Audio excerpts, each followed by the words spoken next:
Baiklah, Assalamualaikum warahmatullahi wabarakatuh. Masih dengan Buana 79, salam semangat selalu untuk seluruh pelajar di Indonesia, baik dari Sabang sampai Merauke, dari Miangas hingga Pulau Rote. Kita lanjutkan untuk proses pembuatan laporan keuangan dari UD Buana, di mana pada pertemuan sebelumnya kita sudah sampai pada tahapan pembuatan laporan neraca.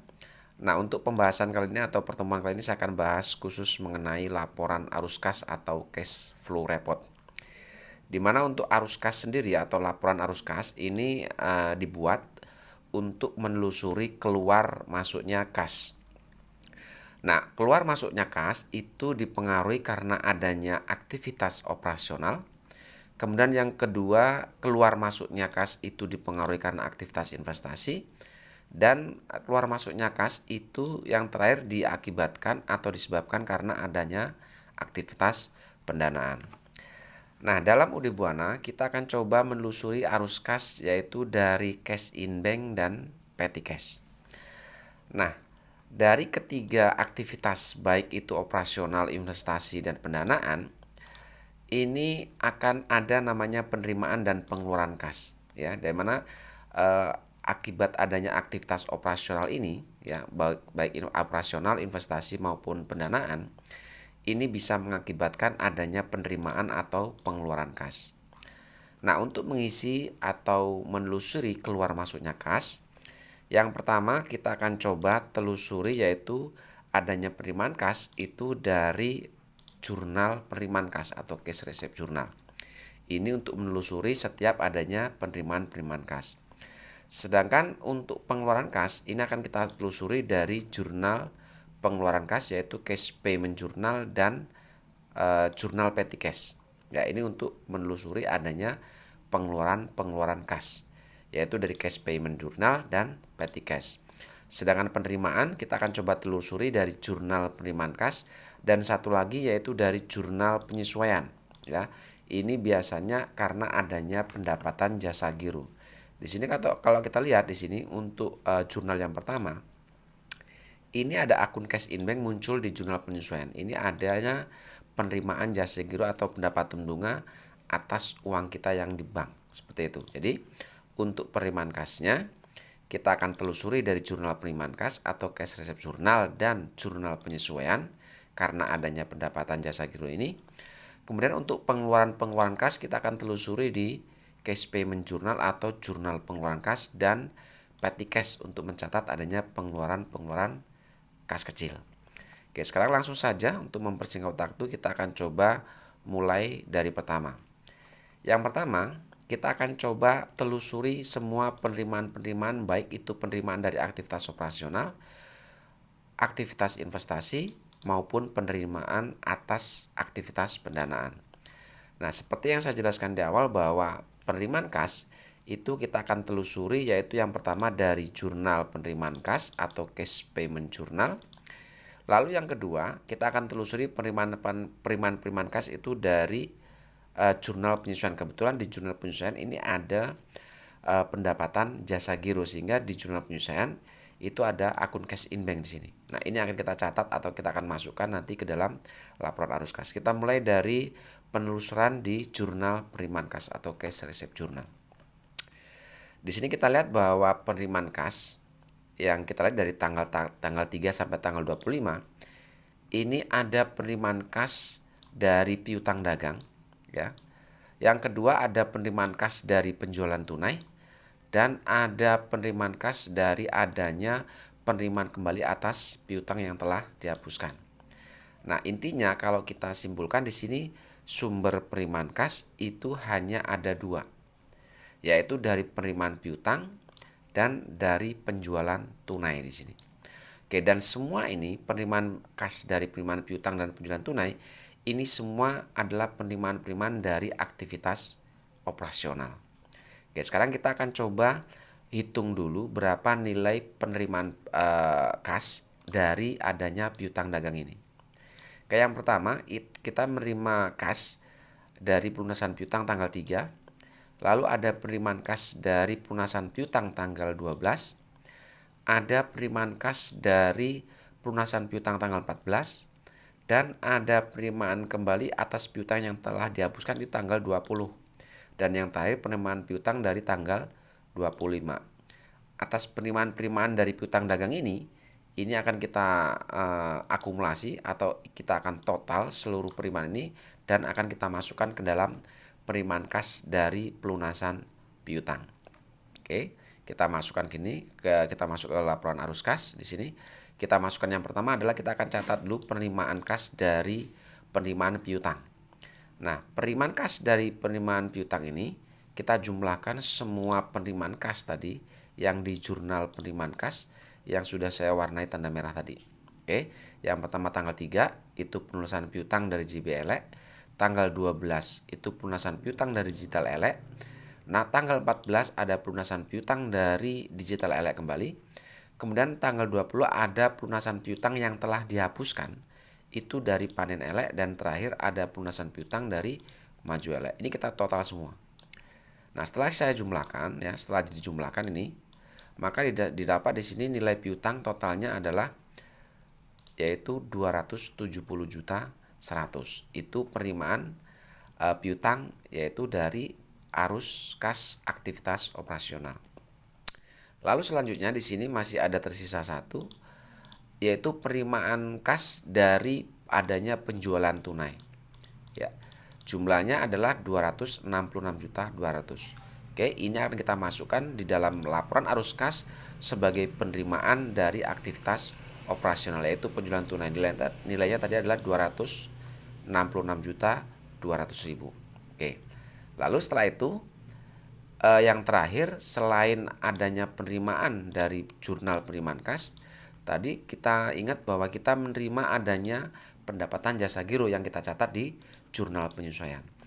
Adanya pendapatan jasa giro atau adanya pendapatan kas dari pendapatan jasa giro atau pendapatan bunga, ini akan kita catat di penerimaan kas aktivitas pendanaan di sini. Oke, kita masukkan pendapatan bunga atau interest revenue. Tadi kita lihat di jurnal penyesuaian yang kita dapat cash in bank adalah 5.070.000. Kita masukkan ke sini. Oke, 5.070.000. Oke, itu penerimaan kas baik dari aktivitas operasional, aktivitas investasi tidak ada ya. Untuk penerimaan dari arus kas aktivitas investasi di sini tidak ada. Dan terakhir adalah penerimaan kas dari aktivitas pendanaan yaitu 5.070.000. Oke. Seluruh penerimaan kas dari ketiga aktivitas ini sudah kita masukkan. Sekarang kita akan coba masukkan seluruh pengeluaran kas baik dari aktivitas operasional, aktivitas investasi maupun aktivitas pendanaan. Bahwa di awal tadi sudah saya sampaikan bahwa untuk menelusuri adanya pengeluaran kas, kita akan telusuri di jurnal pengeluaran kas atau cash payment journal dan jurnal petty cash ya untuk pengeluaran kas atau pengeluaran dari petty cash ini. Oke, kita mulai dari cash payment journal dulu. Di sini. Kita lihat di sini bahwa yang pertama kita akan coba catat untuk pengeluaran kas untuk pelunasan hutang atau untuk membayar hutang di sini. Oke, di sini kita mengeluarkan kas untuk membayar hutang itu terjadi tanggal 6 ya, di sini tanggal 6 yaitu 28.600. Kemudian terjadi lagi kita mengeluarkan uang untuk membayar hutang dagang itu tanggal 9 yaitu 23.100. Dan yang ketiga kita mengeluarkan uang untuk membayar hutang kepada PT Margonda yaitu 286 juta. Dan terakhir kita mengeluarkan uang kas untuk membayar hutang dagang kepada Eva Makmur yaitu 17.600. Oke. Pengeluaran kas untuk membayar hutang dagang ini akan kita masukkan ke dalam pengeluaran kas dari aktivitas operasional di sini. Jadi pengeluaran kas untuk membayar hutang dagang ini kita masukkan sebagai pengeluaran kas dari aktivitas operasional.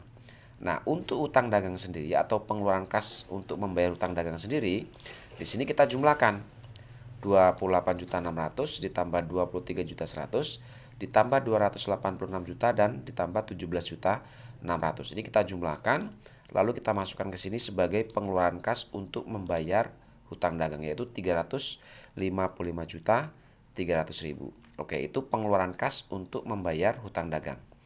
Sekarang selanjutnya kita akan coba telusur lagi. Kemudian kita mengeluarkan kas 2.500.000 ini untuk membayar gaji karyawan bulan November. Nah, pengeluaran kas untuk membayar gaji karyawan bulan November ini pun masuk dalam kategori pengeluaran kas dari aktivitas operasional di sini. Maka di sini kita akan masukkan sebagai hutang gaji atau hutang biaya, expense payable. Nilainya kita lihat di sini bahwa tadi dicatat untuk pengeluaran kas membayar hutang gaji itu adalah 2.500.000. Kita masukkan ke sini. Oke, itu pengeluaran kas untuk membayar gaji karyawan bulan November atau hutang gaji. Lalu yang kedua, kita mengeluarkan tanggal 15 itu mengeluarkan kas 1.500.000 ini untuk membayar PPN bulan November atau PPN payable. Nah, pengeluaran kas untuk membayar hutang PPN itu pun masuk dalam kategori pengeluaran kas dari aktivitas operasional, sehingga pengeluaran kas tanggal 15 ini pun kita catat di pengeluaran kas dari aktivitas operasional, yaitu membayar hutang PPN. Nilainya tadi adalah 1.500.000. Kita lihat di sini, kita pastikan 1.500.000. Dan yang terakhir, kita mengeluarkan cash in bank itu sebesar 19 juta. Ini untuk membayar angsuran Bank Mandiri yang terdiri dari angsuran pokok 16 juta dan beban bunganya 3 juta. Nah, pengeluaran kas untuk membayar angsuran bank ini akan kita masukkan sebagai pengeluaran kas dari aktivitas pendanaan di sini. Ya, tadi terdiri dari angsuran bank atau angsuran pokok dan beban bunga. Masing-masing nilainya kalau kita lihat di sini adalah 16 juta untuk angsuran pokok dan 3 juta untuk beban bunganya. Kita masukkan ke sini. Ya. Oke, itu ya. Jadi pengeluaran kas yang pertama tadi untuk membayar hutang dagang. Ini kita jumlahkan semua pengeluaran kas untuk membayar hutang dagang. Kemudian ada pengeluaran kas untuk membayar hutang gaji bulan November. Kita masukkan sebagai hutang biaya. Kemudian pengeluaran kas untuk membayar hutang PPN, di mana membayar hutang dagang, kemudian membayar hutang biaya dan membayar hutang PPN ini masuk dalam kategori pengeluaran kas dari aktivitas operasional.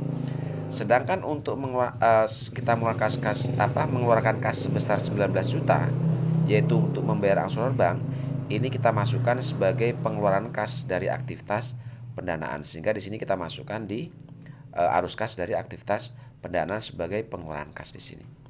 Oke, semua pengeluaran kas yang terdapat di jurnal pengeluaran kas ini sudah kita masukkan semua ke dalam laporan arus kas. Yang terakhir adalah pengeluaran kas yang terkait dengan pengeluaran kas kecil atau petty cash. Nah, pengeluaran petty cash atau pengeluaran yang dilakukan oleh pemegang petty cash ini masuk dalam kategori pengeluaran kas dari aktivitas operasional. Jadi semua ini akan kita masukkan sebagai pengeluaran kas dari aktivitas operasional. Kita masukkan ke sini. Ya. Kita masukkan ke sini. Untuk pengeluaran petty cash akan kita masukkan sebagai pengeluaran kas dari aktivitas operasional. Oke, nilainya sendiri kita masukkan semua yang ini, berarti kita fokus ke akun petty cash ya. Dan kalau yang cash in bank kita fokus tadi ke akun cash in banknya. Oke, kita masukkan ke sini. Ya, sini. Oke, dengan demikian semua penerimaan dan semua pengeluaran kas, baik itu dari aktivitas operasional, dari aktivitas investasi dan aktivitas pendanaan, ini sudah kita masukkan semua. Baik itu dari jurnal penerimaan kas, dari pengeluaran kas, dari petty cash, dan dari jurnal penyesuaian saat ada pencatatan penerimaan jasa giro tadi. Oke, kalau kita lihat di sini arus kas dari aktivitas operasional, yaitu ada penerimaan dan pengeluaran. Kita akan coba jumlahkan semua penerimaan dikurangi dengan semua pengeluaran. Oke, setelah saya hitung di sini jumlah penerimaan dikurangi dengan jumlah pengeluaran didapat nilai sebesar 173.950. Inilah yang disebut dengan jumlah kas dari aktivitas operasional. Karena nilainya positif, artinya di sini ada kenaikan kas karena jumlah pendapatan lebih besar dari jumlah pengeluaran dari aktivitas operasional itu sendiri. Oke, sedangkan untuk arus kas dari aktivitas investasi ternyata di sini tidak ada aktivitas, tidak ada penerimaan dan tidak ada pengeluaran. Lalu selanjutnya untuk arus kas dari aktivitas pendanaan di sini ada penerimaan, yaitu ada penerimaan bunga sebesar 5.070.000. Lalu ada pengeluaran untuk membayar angsuran bank beserta beban bunganya. Nah, kita akan coba total atau kita hitung di sini jumlah pendapatan bunga ini atau jumlah penerimaan kas dikurangi dengan jumlah pengeluaran kas. Setelah saya hitung di sini hasilnya adalah min 13.930.000. Karena jumlah pengeluaran kasnya lebih besar dari jumlah penerimaan yang berhubungan dengan aktivitas pendanaan, maka hasilnya di sini minus, negatif. Nah, setelah kita dapatkan seluruh, jangan lupa ini dikasih keterangan ya, ini adalah jumlah kas dari aktivitas pendanaan. Sedangkan jumlah kas dari aktivitas operasional di sini kosong. Nah, kalau kita lihat di sini jumlah kas dari aktivitas operasional itu didapat totalnya 173.950, sedangkan jumlah kas dari aktivitas pendanaan itu hasilnya min 13.930. Nah, sekarang kita jumlahkan semua kas dari ketiga aktivitas. Jumlah kas dari aktivitas operasional ditambah dengan jumlah kas dari aktivitas investasi dan ditambahkan dengan jumlah kas dari aktivitas pendanaan. Kita total di sini berarti karena hanya ada 2, berarti kita lihat 173.950 dikurangi dengan 13.930, karena ini mengurangi karena arus kas dari aktivitas pendanaan dia hasilnya negatif. Sedangkan jumlah kas dari aktivitas operasional hasilnya positif. Maka kita kurangkan ini. Didapatlah nilai sebesar 160.020.000. Inilah yang disebut dengan kenaikan kas pada periode bulan Desember ini. Oke, untuk mengetahui berapa nilai kas pada akhir periode, maka kita masukkan kas pada awal periode ini. Kas pada awal periode kalian bisa ambil dari daftar saldo ya 30 November yang ada di soal. Ya, di sini kebetulan untuk trial balance 30 November udah saya buatkan daftar sendiri. Saya masukkan di sini sebagai trial balance tanggal 1 Desember. Nah, untuk kas awal periode karena kita menelusuri arus kas yaitu cash in bank dan petty cash, maka untuk arus kas awal periode kalian jumlahkan jumlah cash in bank dan petty cash ini.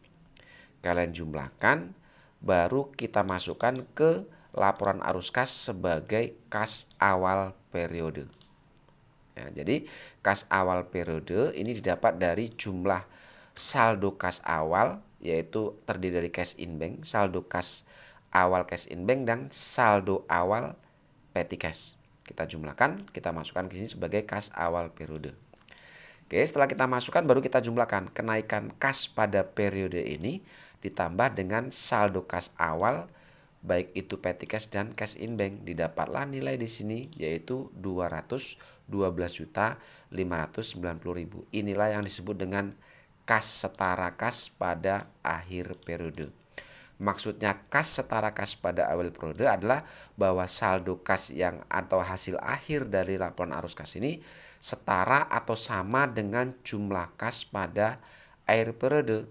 Nah, untuk mengetahui berapa jumlah kas pada akhir periode, kalian bisa lihat di neraca lajur khusus kolom neraca, yaitu yang cash in bank dan petty cash berarti ini. Oke, jika kalian jumlahkan jumlah cash in bank dan petty cash pada kolom neraca ini, maka hasilnya harus sama dengan hasil yang ada di cash in bank. Sekarang kita lihat di sini jumlahnya, ya. Kita lihat di sini kalau kita jumlah secara manual di sini, ini hasilnya adalah 590